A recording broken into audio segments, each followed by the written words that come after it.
So I wanted to read a piece of a chapter from Thus Spoke Zarathustra. It's a dream that he has, and it's after he listens to a soothsayer,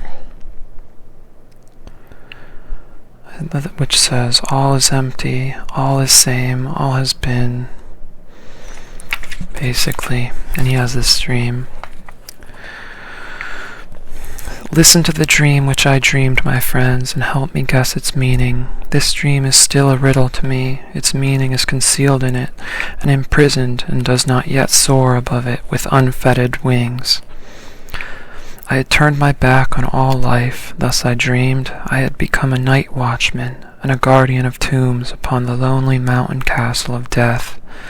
Up there I guarded his coffins. The musty vaults were full of such marks of triumph.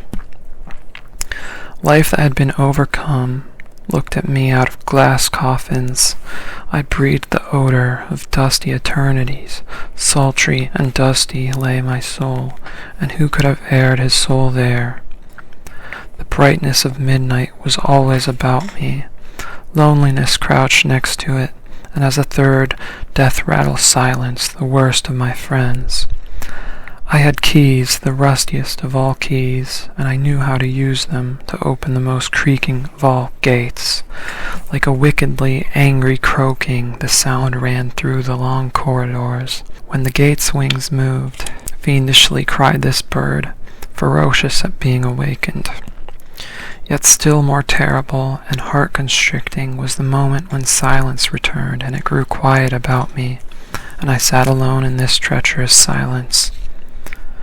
Thus time passed and crawled, if time still existed.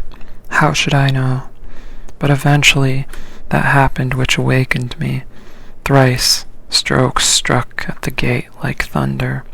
The vaults echoed and I howled thrice. Then I went to the gate and I cried, 'Who is carrying his ashes up the mountain? Who is carrying his ashes up the mountain?' And I pressed the key and tried to lift the gate and exerted myself, but still it did not give an inch.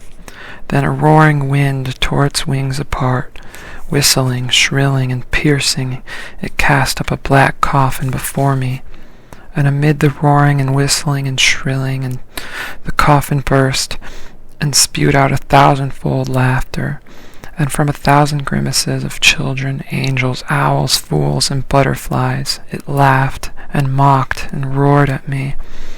Then I was terribly frightened. It threw me to the ground, and I cried in horror as I have never cried, and my own cry awakened me, and I came to my senses."